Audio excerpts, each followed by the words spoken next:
Let's break down UFC 330. Islam Makhachev defends the welterweight belt against Garry. Let's get it. Card opens up Jeremiah Wells versus Miktabek Orobai. Interesting matchmaking here, but I'm going to go with Orobai. I feel like you have to. Really heavy grappler, pushes a heavy pace, and if it comes down to it, sneaky power in the hands. Jeremiah Wells, almost 40 years old, going against a 28-year-old Orobai. That's tough. Give me Orobai by submission. Next, we got Neil Magny versus Ramiz Brahimaj. This one I've thought about a ton. I'm going to lean Neil Magny here. He's been able to fight fighters who have a really strong first round like Brahimaj and is able to turn the tide in the second and third round. Brahimaj doesn't have the best gas tank. He's going to have a heavy pace first round, but if Neil Magny can survive it, I think he can get a decision win. Give me Neil Magny by decision. Next, we got Rafael Tobias versus Lucas Fernando.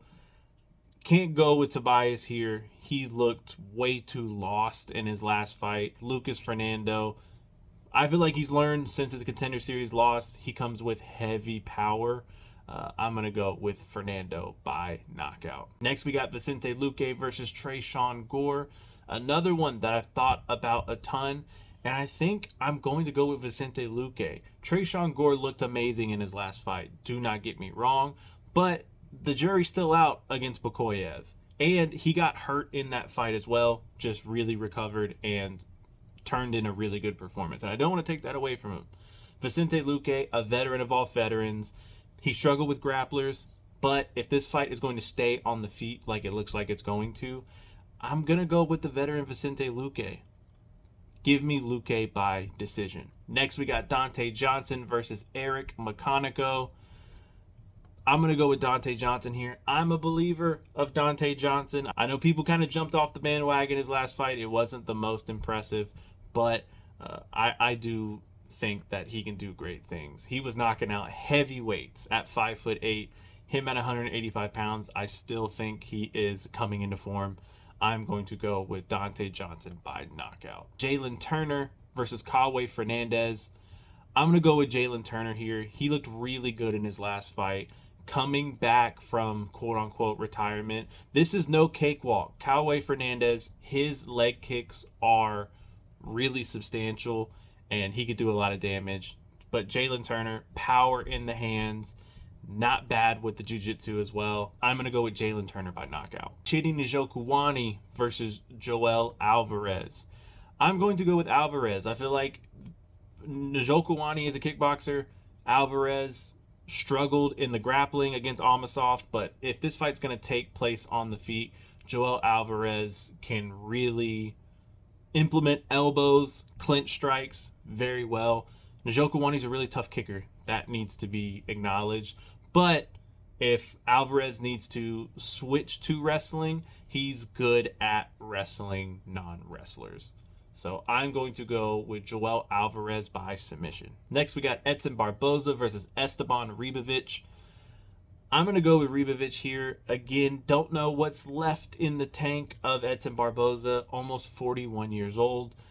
Ribovic throws heavy volume, which I don't think is the best matchup for a almost 41-year-old. You'd want someone with a slower pace to where he can get into his rhythm, but Ribovic throws a million miles a minute. Hard to get in a rhythm there. Give me Ribovic by decision. Mansour Abdul Malik versus Dustin Stoltzfus. I'm going to go Abdul Malik here. I feel like you have to. The reach advantage, the bigger fighter. He's had a tough go of it recently. I think he can implement his grappling, throw heavy shots. I think he can get a finish here, get back on track. Give me Abdul Malik by knockout. Charles Johnson versus Jose Ochoa.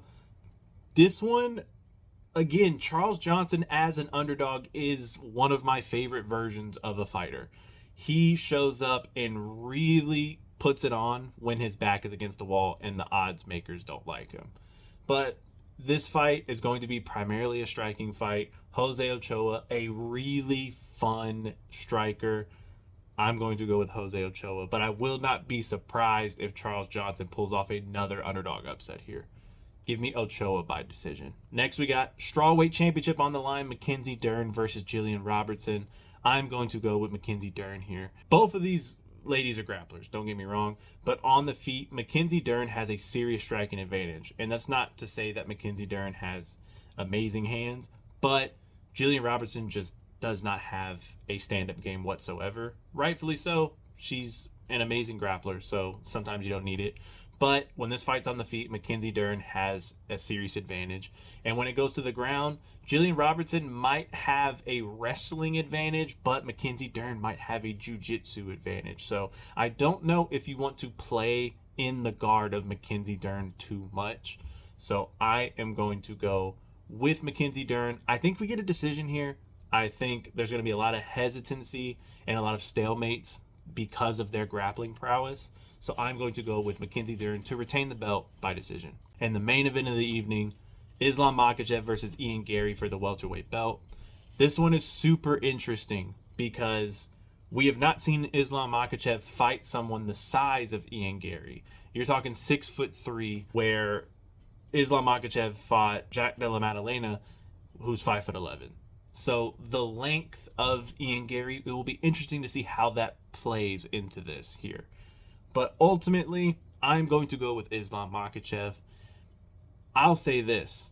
The last person to be surprised if Ian Garry pulls off an upset is me. He's shown good grappling defense, like in the Shavkat Rakhmonov fight.